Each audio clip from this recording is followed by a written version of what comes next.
My name is Rizwan Qadri. Rizwan Qadri. Mr. Didat sir, the Bible is not God's word. Which is then the Injil that every Muslim should fundamentally believe in? A very good question. You see, the Bible is not the word of God. Then which is the Injil that we believe in? Which is supposed to be the word of God? We believe, we are told, we believe, we accept, we believe in the Torah, we believe in the Zabur, we believe in the Injil, and we believe in the Furqan. Furqan is the Quran. We believe in 4 heavenly books: Torah, Zabur, Injil, Furqan. Now, where is the Torah? Where is the Zabur? Where is the Injil? This book I gave you explains that. But since you have asked the question, I will answer. You see, the Torah, we must have it clear in our mind what we are talking about. When we say Torah, Torah is the Wahi, the revelation Allah gave Hazrat Musa alayhi salam. That is the Torah. The Wahi, the revelation Allah gave Hazrat Musa alayhi salam was from him, and we call it the Torah. That which Allah gave Hazrat Dawud alayhi salam is the Zabur. That which He gave Hazrat Isa alayhi salam is the Injil. And that we gave to our Nabi Kareem sallallahu alayhi wa sallam is the Holy Quran, the Furqan. Now, he asked about the Injil. So ask the Christians, where is this Injil, the revelation of Jesus? Ask him, the Christian. So he shows this book.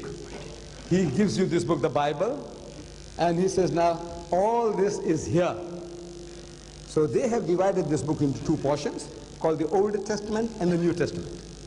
The Old Testament, in the Arabic version, they call it Kitabul Qadim, Purani Kitab.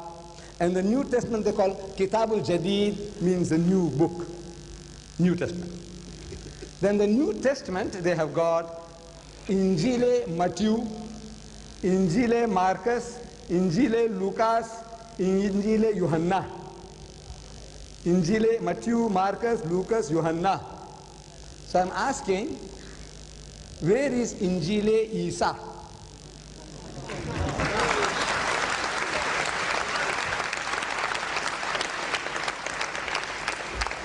It's very simple. It's very simple. Look, we are getting caught out because we are trying to be too clever.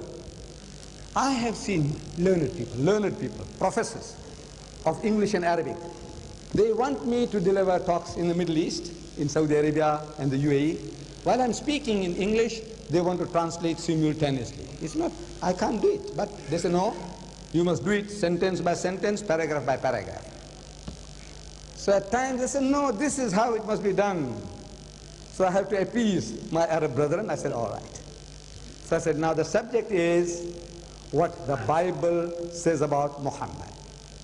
So the translator, a professor, he says in Arabic, I can just follow. I can't speak it myself. He says, the subject is what the Injil says about Muhammad. I said, Yahi, I know the word Injil, he said, which I didn't say. I said, I didn't say Injil, I said Bible. So he corrects it. He said, what the Torah says about Muhammad. I said, Yahi, I didn't say Torah, I said Bible says about Muhammad.